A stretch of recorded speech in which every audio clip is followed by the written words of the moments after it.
누가복음 18장. 예수께서 그들에게 끈질기게 기도하고 절대 포기하지 말아야 할 것을 가르치려고 이야기를 들려주셨다. 예수께서 말씀하셨다. 어떤 도시에 하나님을 전혀 의식하지 않고 사람들도 안중에 없는 재판관이 있었다. 그 도시에 사는 한 과부가 계속해서 그를 찾아왔다. 내 권리가 침해받고 있으니 나를 보호해 주십시오. 재판관은 그 과부를 거들떠보지도 않았다. 그러나 과부가 계속해서 찾아오자 재판관은 이렇게 혼잣말을 했다. 나는 하나님이 어떻게 생각하는지 전혀 관심도 없고 사람들의 생각은 더 말할 것도 없다. 그런데 이 과부가 끝까지 나를 귀찮게 할 텐데 뭔가 조치를 취해서 이 여자가 정당한 대우를 받도록 해주는 편이 차라리 낫겠다. 그러지 않으면 이 여자의 집요한 펀치에 내가 시퍼렇게 멍이 들고 말겠다. 주님께서 말씀하셨다. 너희는 이 불의한 재판관이 하는 말을 들었느냐? 그렇다면 너희는 도움을 구하며 끊임없이 부르짖는 택하신 백성을 위해 하나님이 개입하셔서 정의를 이루어 주리라고는 왜 생각하지 않느냐? 하나님이 자기 백성의 권리를 지켜주시지 않겠느냐?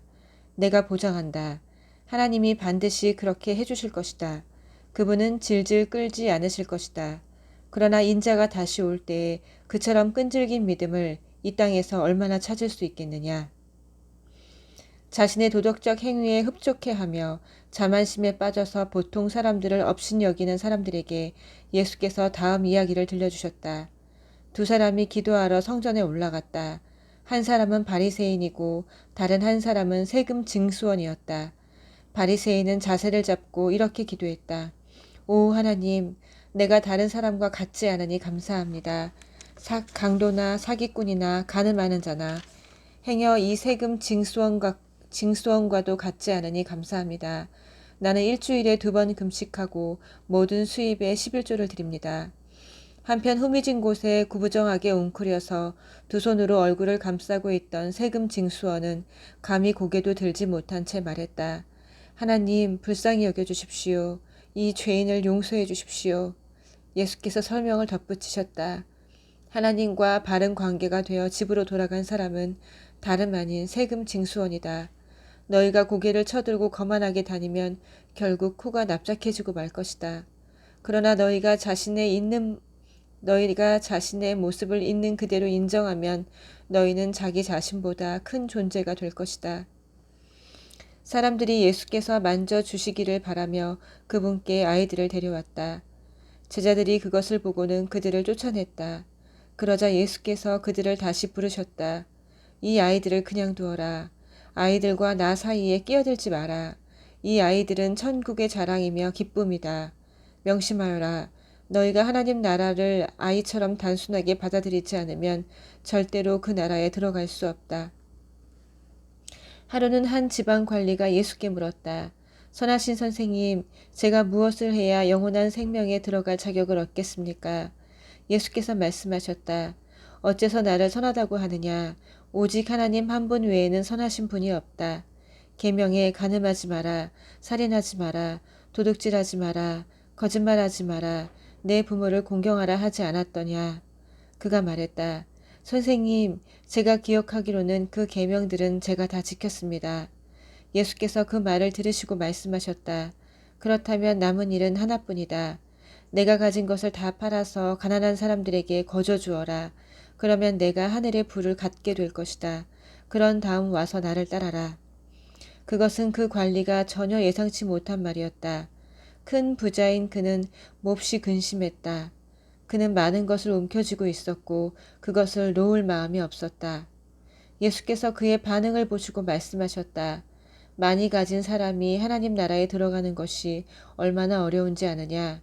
부자가 하나님 나라에 들어가는 것보다 낙타가 바늘귀로 지나가는 것이 더 쉽다. 다른 사람들이 물었다.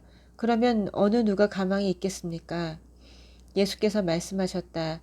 너희 힘으로 해낼 수 있다고 생각하면 전혀 가망이 없다. 그러나 하나님께서 하실 수 있다고 믿으면 얼마든지 가능한 일이다. 베드로가 이야기의 주도권을 다시 잡으려고 이렇게 말했다. 우리는 가진 것을 다 버리고 주님을 따랐습니다. 그렇지 않습니까? 예수께서 말씀하셨다. 그렇다. 너희는 절대 후회하지 않을 것이다. 집과 배우자와 형제 자매와 부모와 자식과 그 무엇을 희생하고서 손해볼 사람은 아무도 없다. 너희 평생에 그 모든 것을 여러 배로 돌려받을 것이다. 영원한 생명도 덤으로 받을 것이다.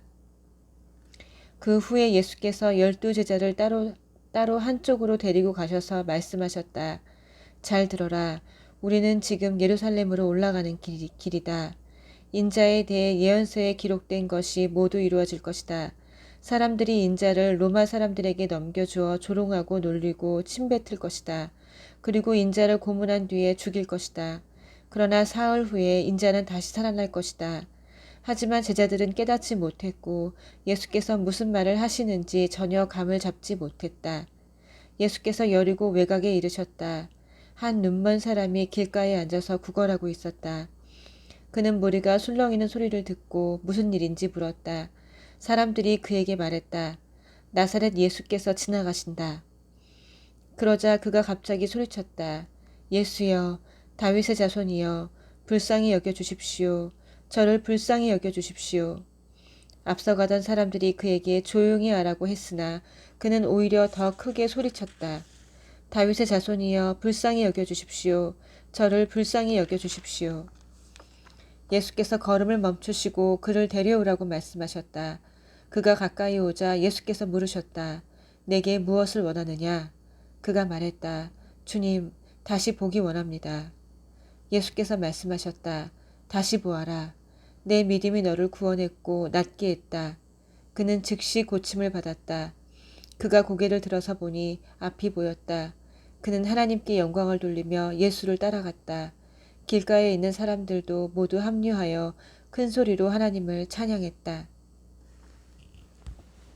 19장. 예수께서 여리고로 들어가 걷고 계셨다. 삭개오라는 사람이 거기에 있었는데 그는 세금 징수원의 우두머리이자 상당한 부자였다. 그는 예수를 보고 싶은 마음이 간절했으나 무리 때문에 시야가 가렸다. 키가 작아서 사람들 너머로 볼 수가 없었다. 그는 예수께서 지나가실 때 보려고 먼저 달려가 뽕나무에 올라갔다. 예수께서 나무 밑에 오셔서 올려다보며 말씀하셨다. 삭개오야, 어서 내려오너라. 오늘은 내가 내 집에 묵어야겠다. 삭개오는 자신의 행운이 도저히 믿기지 않았다.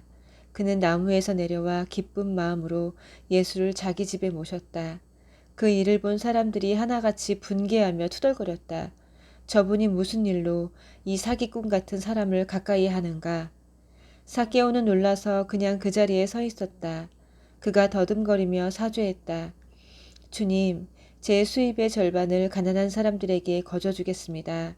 그리고 제가 남을 속인 일이 있으면 그 피해액을 4배로 보상하겠습니다. 예수께서 말씀하셨다. 오늘은 이 집에 구원이 임한 날이다. 여기 아브라함의 자손 삭개오가 있다. 인자는 잃어버린 자를 찾아 회복시키려고 왔다. 그들이 말씀에 집중하고 있을 때 예수께서 다음 이야기를 들려주셨다. 그렇게 하신 것은 사람들이 예루살렘 가까이 이르면서 하나님 나라가 금방이라도 나타날 것 같은 기대감으로 고조되어 있었기 때문이다. 왕가의 자손인 사람이 있었는데 그는 자신의 통치권을 위임받기 위해 멀리 본국까지 다녀와야 했다. 그는 먼저 종 10명을 한 곳에 불러 모아 각 사람에게 돈을 얼마씩 주면서 내가 돌아올 때까지 이 돈을 잘 운용하여라 하고 지시했다. 그런데 그곳 사람들은 그를 미워했다. 그래서 그들은 그의 통치에 반대하는 탄원서를 작성하여 사절단에게 들려서 보냈다. 우리는 이 사람이 우리를 다스리는 것을 원치 않습니다. 통치권을 위헌받고 돌아온 그는 돈을 맡겼던 종 10명을 불러 그들이 돈을 어떻게 운용했는지 알아보았다. 첫 번째 종이 말했다. 주인님, 주인님의 돈을 2배로 늘렸습니다. 그가 말했다. 착한 종아 잘했다. 내가 이 작은 일을 믿음직스럽게 해냈으니 내가 너를 10성읍을 다스리는 자로 삼겠다. 두 번째 종이 말했다. 주인님, 주인님의 돈으로 절반의 수익을 남겼습니다. 그가 말했다. 내가 내게 5성읍을 맡기겠다. 다음 종이 말했다. 주인님, 여기 주인님의 돈을 안전하게 가져왔습니다. 저는 그 돈을 지하실에 숨겨두었습니다. 솔직히 말씀드리면 저는 두려웠습니다. 제가 알기로 주인님은 기준이 높고 적당히 하는 것을 싫어하며 어리석은 짓을 용서하지 않으십니다. 그가 말했다. 내 말대로 나는 어리석은 짓은 용서하지 않는다. 그런데 너는 어리석은 짓을 했구나. 왜 너는 그 돈을 안전한 곳에라도 투자하지 않았느냐. 그랬더라면 조금이라도 이득을 보았을 것이다. 그가 거기 서 있는 사람들에게 말했다. 이자의 돈을 빼앗아 내 돈을 2배로 늘린 종에게 주어라. 그들이 말했다. 하지만 주인님, 그 사람은 이미 2배를 가지고 있습니다. 그가 말했다. 내 말이 그 말이다. 너희가 목숨을 걸면 상상도 못할 만큼 많이 받게 된다. 그러나 안전에 급급하면 빈털터리가 되고 만다. 나의 통치에 반대하는 탄원을 했던 이 원수들을 여기서 끌어내어라. 다시는 여기서 그들의 얼굴을 보고 싶지 않다. 이 말씀을 하시고 나서 예수께서 곧장 예루살렘으로 향하셨다. 올리브산에 있는 벳바게와 베다니에 이르렀을 때 예수께서 2 제자를 보내시며 지시하셨다. 맞은편 마을로 가거라. 들어가서 보면 아직 아무도 타보지 않은 나귀 새끼가 줄에 매여 있을 것이다. 줄을 풀어서 끌고 오너라. 왜 그러시오? 하고 누가 묻거든 이 나귀의 주님께서 필요로 하십니다 하여라. 2 제자가 가서 보니 예수께서 말씀하신 그대로였다. 그들이 나귀 새끼의 줄을 풀고 있는데 나귀의 주인들이 말했다. 그 나귀 새끼의 줄은 왜 푸는 것이오? 제자들이 말했다. 이 나귀의 주님께서 필요로 하십니다. 제자들이 나귀 새끼를 예수께로 끌고 와서 그 위에 자기 겉옷을 펴고 그분을 태웠다.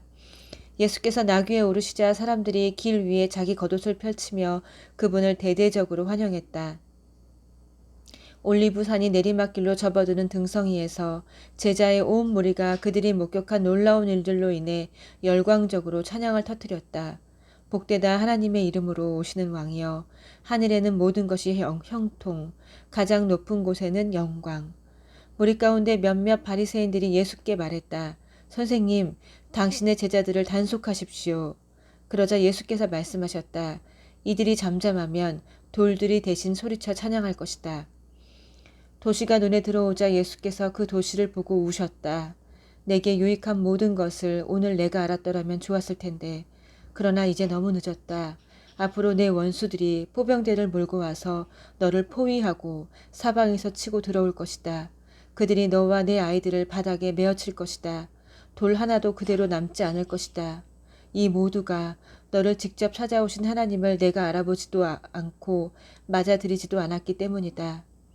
예수께서 성전에 들어가셔서 거기에 상점을 차려놓고 온갖 잡다한 것을 파는 사람들을 모두 쫓아내셨다.